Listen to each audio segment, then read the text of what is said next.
The security footage from Rivergate Regional Medical Center would later freeze on the exact frame where the reinforced ambulance bay doors bowed inward before detonating into a storm of glittering glass.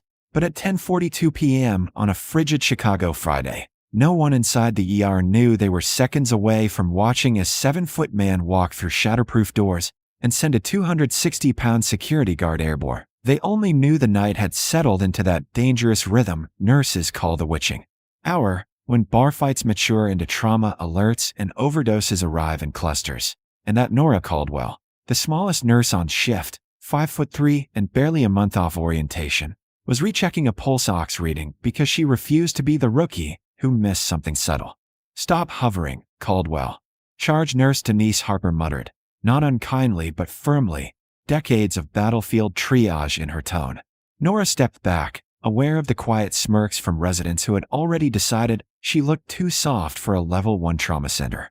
Dr. Ethan Cole, sleeves crisp and confidence polished, leaned toward an intern and joked, "If a real emergency hits, someone make sure the new girl doesn't faint." They didn't know her. They didn't know the long nights she'd worked security to pay for nursing school, or the years she'd spent training her body to stay calm when others panicked. The ambulance doors slid open and paramedics rushed in a young woman, mid-20s, unconscious, respiration shallow.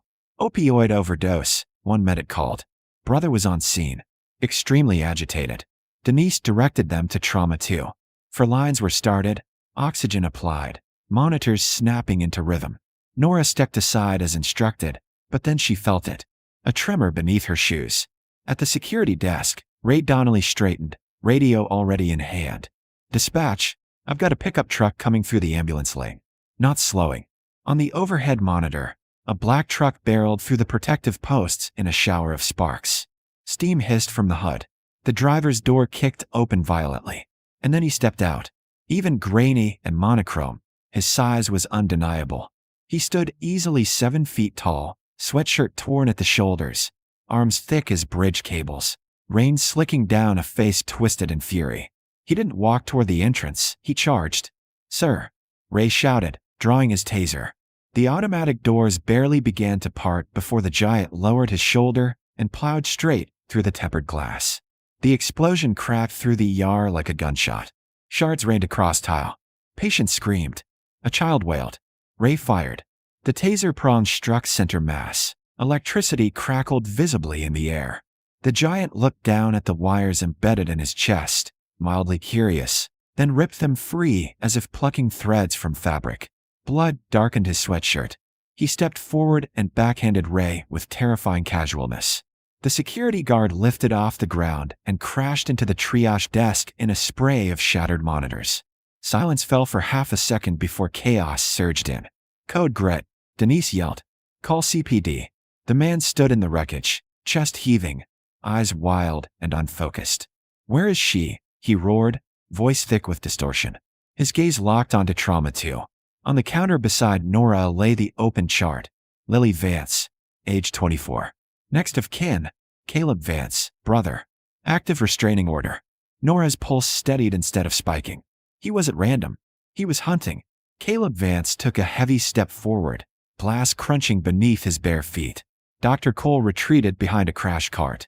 A resident bolted for the hallway. Denise grabbed Lily's gurney, trying to wheel her toward the back exit. "Move."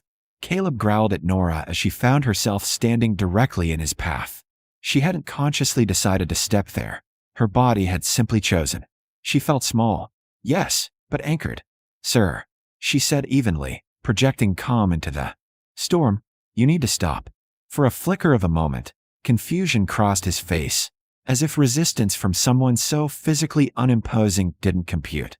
Then he raised his fist. And in that suspended heartbeat before impact, before police sirens reached the curb, and before anyone else dared move, Nora Caldwell understood one simple truth. No one else was close enough to stop him. Caleb Vance didn't slow as he charged down the corridor, and the fluorescent lights overhead seemed to flicker with each thunderous step he took, his shadow swallowing the narrow hallway as nurses scrambled out of his path and a crash cart tipped over in the chaos. Metal trays clattering across the tile. Behind Nora, Denise struggled to maneuver Lily's gurney toward the rear exit. wheels snagging on debris, while Dr. Cole stood frozen near the medication station, pale and useless, and the two patrol officers who had just burst through the shattered entrance were still too far back to get a clear shot without risking everyone in between. "Move," Caleb snarled again, raising a fist the size of a cinder block, and this time he swung. A brutal, looping punch aimed directly at Nora's head with enough force to fracture bone on impact. Any normal person would have stumbled backward. Nora stepped in. The punch whistled past her ear close enough that she felt the wind of it tug at her hair, and in the same motion, she pivoted on her back foot and drove her elbow hard into his solar plexus. The strike landed solidly, a dull thud that would have folded most men in half. But Caleb only grunted, more startled than hurt, his drug-fueled body dulling the pain signals that should have dropped him. "You hit me," he muttered, almost incredulous, and reached for her throat. Nora didn't let him get the grip. She caught his wrist with both hands, not to overpower him. She knew that was impossible, but to redirect him, dropping her center of gravity and stepping across his stance, using his forward momentum like a lever. It was fast and precise, a technique drilled into muscle memory years ago. And for one surreal second, the impossible happened. 7 feet of enraged muscle tilted off balance, lifted, and slammed into the floor with a seismic crash that rattled equipment and sucked the air from the room. Gasps erupted from the nurses clustered near the nurses' station. One of the officers shouted, "Get down!" But Caleb was already rolling, shock morphing back into fury as he shoved himself upright with a roar that seemed to vibrate the walls. He seized the nearest object, and four-pole bolted into the floor, and with a wrenching heave tore it loose, screws screeching from concrete, then swung it in a wide arc like a medieval weapon. Nora ducked, but not fast enough. The heavy base clipped her left shoulder with a sickening crack, sending lightning through her arm and knocking her sideways into the wall. Pain exploded behind her eyes. The four-pole smashed in a plaster where her head had been a fraction of a second earlier. "Stop!" one officer yelled, gun raised but hesitating as Caleb's massive frame blocked a clear line of fire. Caleb advanced, eyes wild, sweat pouring down his face now as adrenaline continued to surge through him. "She's coming with me," he growled, glancing past Nora toward the retreating gurney. Denise's back hit the double doors to radiology. She fumbled for the push bar. Nora forced herself upright, ignoring the numbness creeping down her arm. If he reached Lily, it was over. Caleb lunged again, and Nora moved not away but inside the arc of the swinging pole, jamming her forearm under his elbow to disrupt the leverage and driving the heel of her palm sharply upward beneath his jaw. His head snapped back, nose already bleeding from the earlier impact, and in the same breath she hooked her foot behind his ankle and twisted. He stumbled, losing balance just long enough for her to slam her forehead into the bridge of his nose with brutal precision. The crack of cartilage was unmistakable. Blood sprayed across the tile. Caleb staggered backward, roaring in pain, and the four-pole clanged to the ground. "Now," one of the officers shouted, but before they could close in, Caleb pivoted with terrifying speed and grabbed the nearest body within reach, Dr. Cole, fisting his white coat and hauling him forward as a shield. The doctor's composure shattered instantly. He yelped as Caleb locked an arm around his neck and dragged him toward Trauma Bay 1, kicking the sliding glass door shut behind them. "Back up," Caleb bellowed through the smeared glass, tightening his hold as Dr. Cole clawed helplessly at the forearm, crushing his windpipe. "Send her in, or he dies." The hallway fell into a tense standoff. Officers crouched behind overturned equipment, weapons trained on the door, but unable to fire. Denise had managed to will Lily safely down the back corridor, but the threat had not ended. It had escalated. Nora leaned against the wall, chest heaving, shoulder throbbing, throat raw from the metallic scent of blood in the air. She watched Caleb pace inside the trauma bay, dragging Dr. Cole with him, movements growing erratic now, sweat soaking his torn sweatshirt as his body temperature climbed.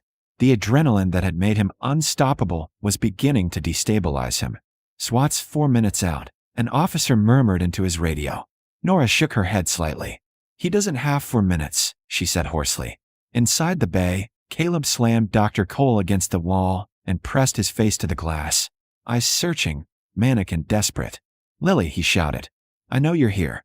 The staff huddled in fearful silence, and for a moment it seemed the giant might simply explode again into motion. But instead he retreated deeper into the room, dragging his hostage with him, setting the stage for something worse than a rampage, a negotiation with a man who no longer recognized reason.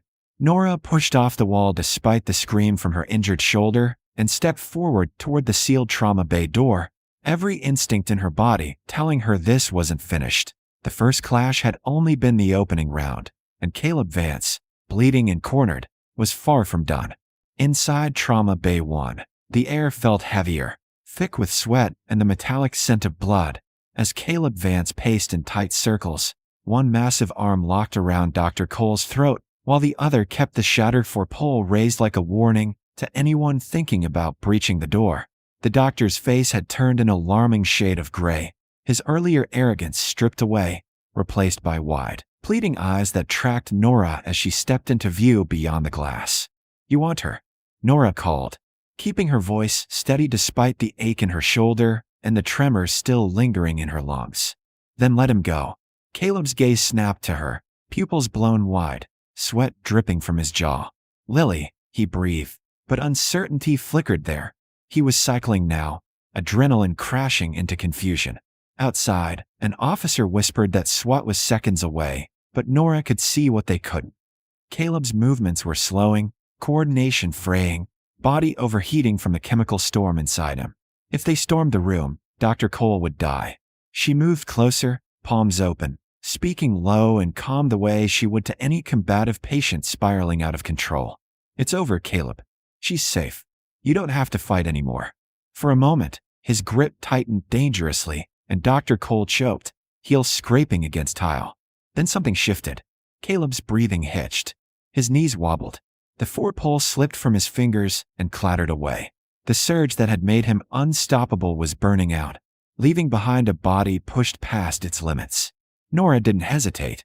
She slipped inside the room as his hold loosened just enough and guided Dr. Cole downward, easing him free while keeping her eyes locked on Caleb's face.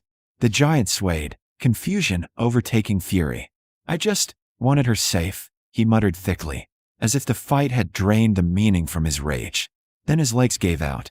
7 feet of muscle collapsed hard against the floor, the impact shaking the trauma bay one final time before stillness settled over the room. SWAT burst in a heartbeat later, weapons raised, only to find the threat already down, gasping and disoriented rather than charging. Officers moved quickly, securing his wrists, checking vitals, shouting updates into radios. Dr. Cole coughed beside the wall, alive but shaken. Nora remained standing in the center of the chaos, chest rising and falling, adrenaline ebbing in slow waves. The flashing lights outside painted red and blue across the broken glass and overturned carts, but inside the room there was a strange quiet. No more roaring, no more crashing metal, only controlled voices and the steady beat of a heart monitor picking back up its rhythm. A tactical officer lowered his weapon and looked at her in disbelief. "You stopped him?" Nora glanced down at Caleb Vance, now restrained and fading into exhausted semi-consciousness, and shook her head slightly. "No," she said softly. "He stopped himself." Only when the medics moved past her did she finally feel the weight of the pain in her shoulder and the bruises forming along her neck. Denise appeared at the doorway, eyes scanning Nora from head to toe. "You staying upright?" she asked gruffly. Nora managed a tired half-smile. For now, around them, the ER staff began resetting the room, righting equipment, sweeping glass, rebooting computers, because emergencies didn't pause for reflection. Another ambulance was already backing into the bay. Life was continuing, as it always did. As officers wheeled Caleb out under heavy guard, the scale of him seemed less mythic, more human, stripped of the violent momentum that had made him feel invincible minutes earlier. The legend of the 7-foot beast would grow in retellings, no doubt, but what remained in the room was simpler. A nurse who had refused to step aside when everyone else did. Nora exhaled slowly, steadying herself before turning toward the next call light blinking down the hall. The night wasn't over. It never was. And if something else big came crashing through those doors, she would be ready. Not because she was the strongest person in the building, but because she had chosen to stand when it mattered.